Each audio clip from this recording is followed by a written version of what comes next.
All right. So that's a great clip, underrated clip from The Office. So in encouragement tonight, into the unknown, a couple of things I wanted to hit, and I was even writing some things down in this atmosphere. So I'm just going to read a few things and then say a couple and we'll be gone. So there was a time when you didn't know what you know now, right? But now you know it. And so what you don't know now, what don't you know now that you will know later? That's a question I was thinking about. And what don't you know now that you will know then? Same question. And those concepts are bound by time. Why we say we know or do not know, it's really we have realized or haven't realized or have come into agreement or haven't come into agreement. Like think of crazy concepts you've heard even in church maybe the last 10 years. You know, some people, if you grew up in church like me, I grew up in a charismatic denominational setting and heard several things, you know, and it was ingrained into us, what we heard, and it was all people with good intentions and all those kinds of things and loved God, and they teach us the way that they think they're supposed to teach us. So then when I hear something that I think is crazy, it's crazy, it's rattling my cage, right? And what my reaction is to that, what that does to me. And if I knew what I know now, we say that, if I knew now, then what I know now. See, time is the controlling force in all of those statements. It's time that has hidden it from us, not the knowledge. Because even when so think about something wild you heard for the first time about God, Jesus, or heaven, or hell, or whatever it is you've come into the last few years that there's no way 15 years ago you would have ever come into or believed. The first time you heard it, it rattled your cage, but something inside of you knew, yes. So it wasn't that you didn't know it, it's that you hadn't realized it yet. Realization is in time. But if you're from the beginning, if you've always been, then you've always known. If you're one with the one who's created all, you've always known. So I've said it before, you know, we don't learn anything, we remember everything. Holy Spirit will bring all things to remembrance. So when we get into the time game, time is hiding things from us. It's hiding realization. See, as I was sitting over there, I was just thinking about a simple example would be, are there several 12-year-olds on the planet who could drive a car way better than many people who are licensed to legally drive a car? The answer is yes.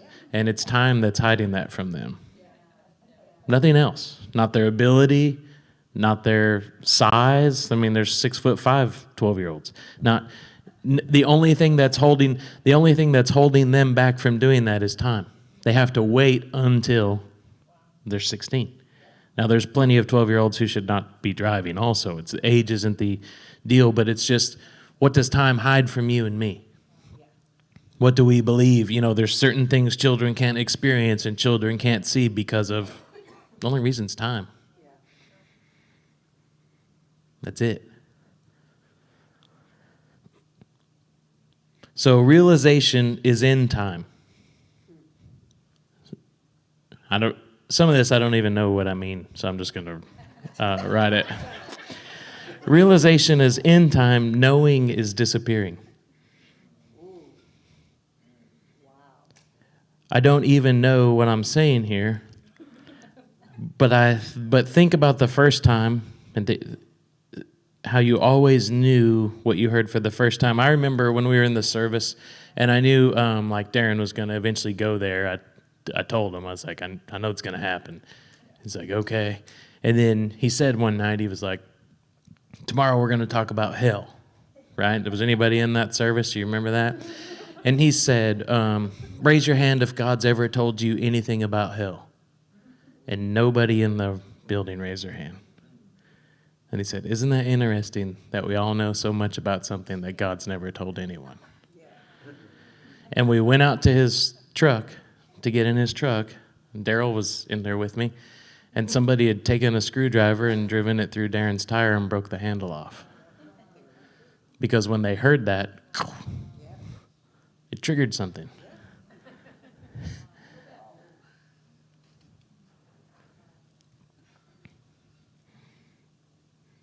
So no matter how long you decided to fight it, you always knew it. You just never realized it because time hid it from you. So there are things we believe we're not allowed to see or experience because of age and time hides it from us.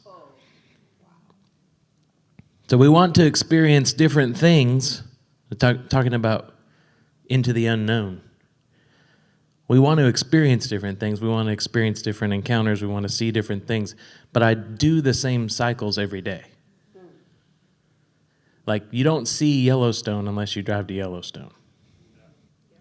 You see it on a TV screen or on a computer. But until I went in person, I did not encounter Yellowstone.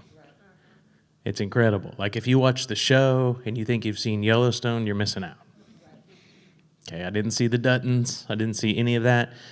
But I encountered Yellowstone in all of its glory.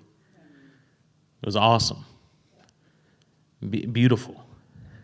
And I'm glad that I went. But I had to get in a car and I had to get on a road that led me to Yellowstone. We go home, we do our daily routine, we do our daily things, and we get on the same paths that lead to this. The same path you got on yesterday is going to lead you to this same place today. That's right. Paths lead to the same place. Paths don't change. The same road you took yesterday, you get on it today, it's going to take you to the same place. So we say, I want this, and our encounters are not based on what we do or what we don't do, but we've trained our mind to already know what's coming. Because it gets on the path of familiarity, and before you could ever see something new that's coming, your mind has already told you, I need a mint. Come on. And you cannot encounter the new. That's right. Just because of the way I've trained my mind. Yeah. So into the unknown, I have to on purpose get on a different path. I have to on purpose take a different road. I have to on purpose break some cycles to put me in a position where my mind is going, wait a minute, this is not...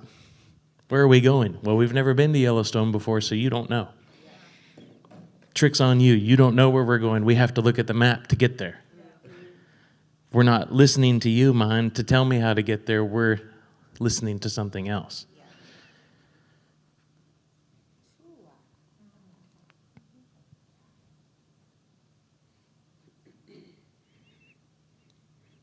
One other thought I had was, when did I start seeing clouds and stop seeing dinosaurs? Once you become too old or too mature to see a pirate ship instead of clouds, you never see a pirate ship again. There is a wonder of the mystery of this gospel that we're preaching that is being restored. And you don't step into it through an altar call or a sinner's prayer or signing an oath. It's, can you see it? Can you look at the cloud and still see a pirate ship?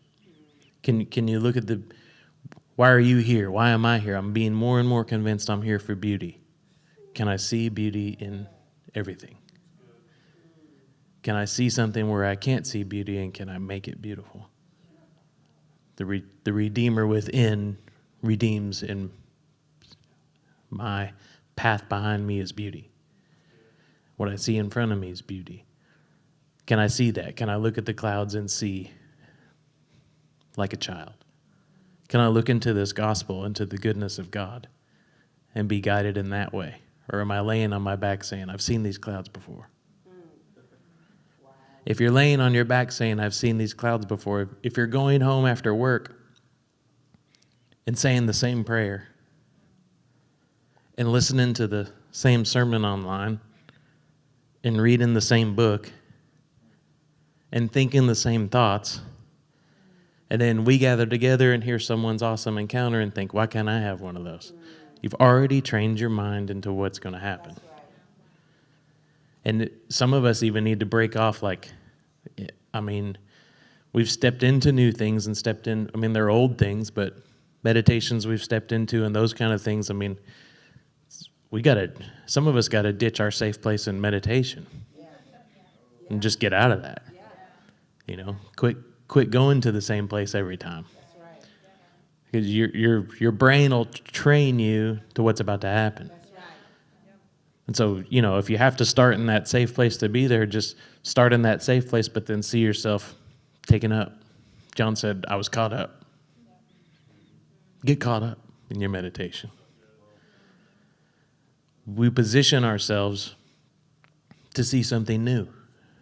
Part of the thrill is sort of agony for Daryl's growing up in our youth group, because I don't know how it happened, but he missed some of the trips that we took. And he'll never let me forget it.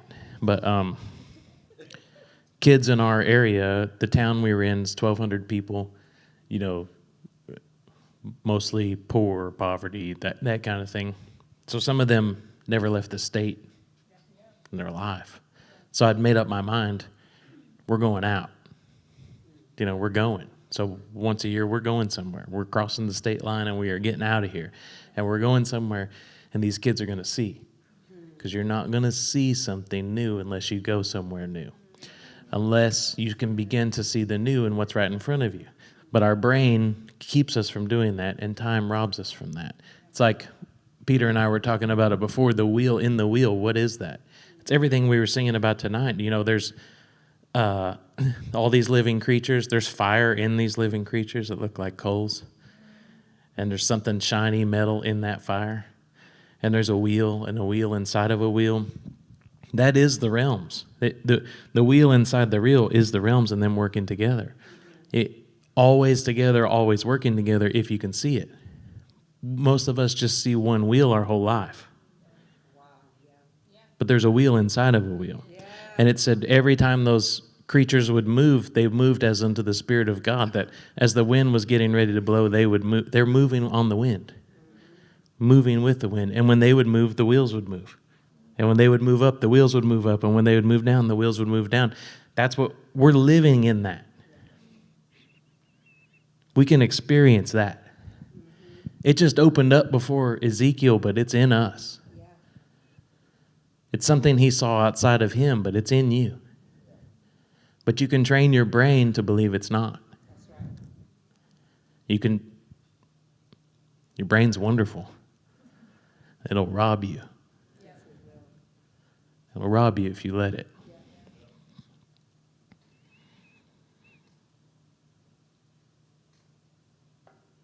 So I thought about this, just to contemplate maybe before we go. It was common for people to go to the roof in biblical times and sit on the roof. David caught an eyeful on the roof one time, and Solomon's thankful he did, right? And then they dropped a dude down through a roof, right, to Jesus. And so when they would cook in the house, a lot of times there'd be smoke in the house. They didn't have the fancy vent hoods that we have today.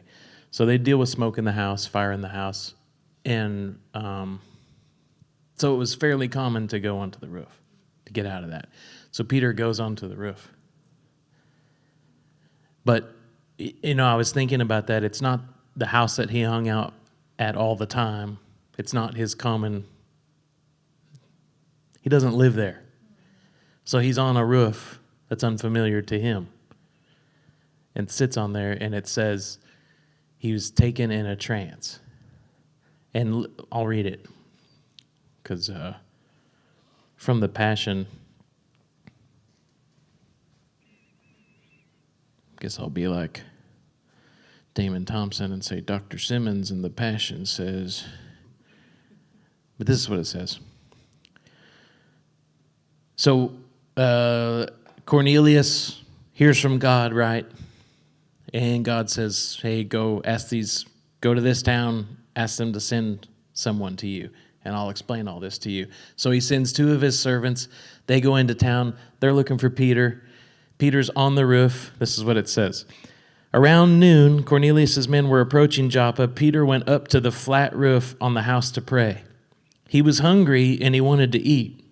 But while lunch was being prepared, he fell into a trance and entered into another realm. So they were cooking their smoke. So he goes up onto the roof. But he's not in a familiar place. This isn't you going home from your job and sitting in your chair. This is someone else's place, and he's on someone else's roof. And they're preparing a meal for him. And he's about to have a meal prepared for him from heaven. He was in another realm. And even as Dr. Simmons says it says, the Greek word trance is ecstasis, which we get the word ecstasy from. It literally means to be taken to another place. He was actually taken into another realm as a trance came over him. And so we think about that. Maybe you've had experience or heard someone say, I was there. Peter's having that moment. I was there. This didn't happen to me. I was there. Have you heard that before?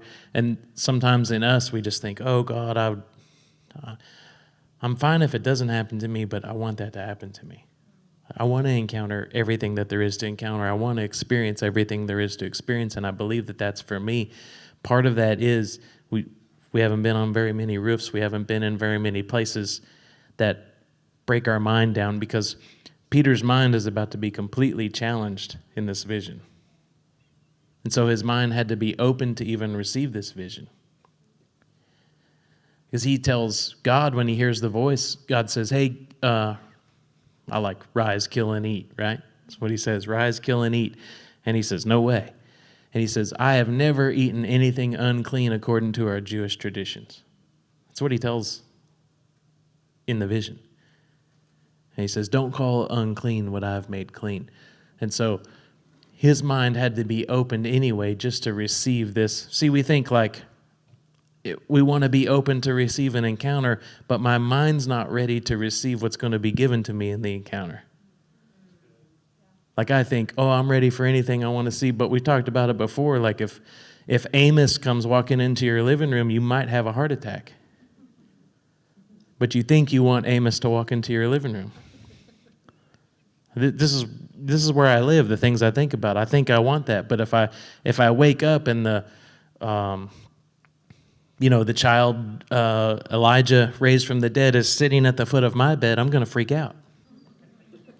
But I think I want that. And so I'm not physically ready to encounter what I want to encounter, and my mind is not ready to even receive the message that's going to come to me in the encounter. My mind's not ready to hear rise, kill, and eat. So I'm going to even argue in the encounter, no, I can't do this. And wait a minute, you just saw heaven open and a table come down, and you heard the voice, and you know who it's from. Rise, kill, and eat. But your mind is so still trained when you hear the bell, worship or you're getting thrown into the fire. Your mind is so still trained that you're going to tell God you're not going to eat. You're going to tell God no. You don't understand the rules. I'm breaking the rules if I do this. I don't know if you know this. I made them. And I made them all clean. So I thought about that. What's my roof? Where's my mind to get me onto that roof? Where's my mind at to where when I do have an encounter, can I put it in the back seat and even receive most people had a hard time just receiving what was coming to them in an encounter in Scripture. That's Zechariah. He said, ain't no way this is happening. All right, you won't talk. Sarah laughed. This ain't happening. Mary said, how can this be? I mean, she got convinced. But man, we hear a little thing in a sermon and struggle with it for years. before we finally believe maybe God loves me, before I finally believe maybe I'm accepted. And we wrestle with that. And I think, man, I wish Moses would come into my living room and give me a message. And I promise you, I'm not going to receive that message if I don't believe I'm loved. If I don't believe I'm fully accepted in that presence, I'm not going to receive any other message. So I think a root of it, is what I was thinking, was two main things that keep us from going into the unknown, from experiencing wheel inside of a wheel, from experiencing what we've been talking about. Two of those things are, one, I've trained my brain to not. And then the other one is, I still don't believe I'm loved. It could happen to someone else, but in my deepest, darkest inside, I don't believe it can happen to me. It's not going to happen to me. How many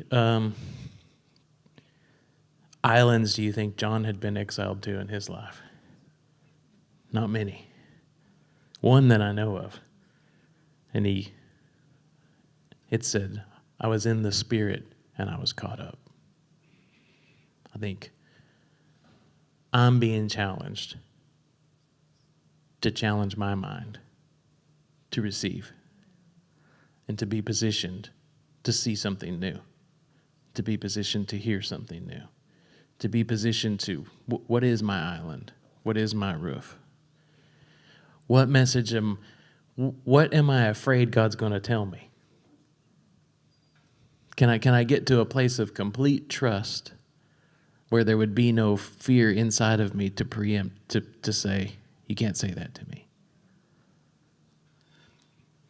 And then I was going to challenge us tonight, because a bunch of us in this room or watching online, we have been diving in.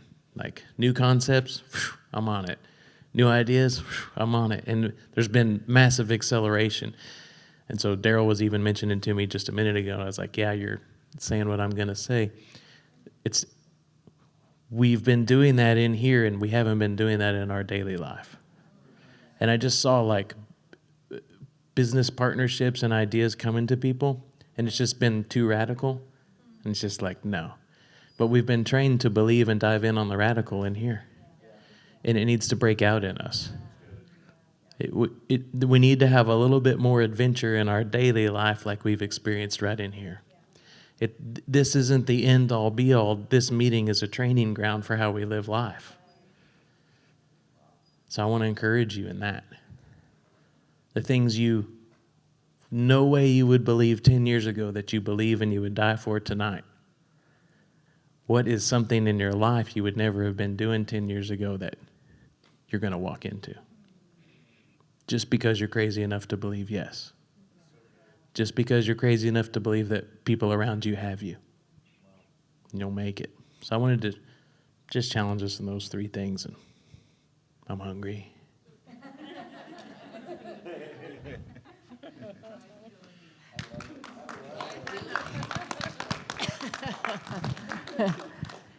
Anybody driving home tonight? Are you ladies driving home tonight?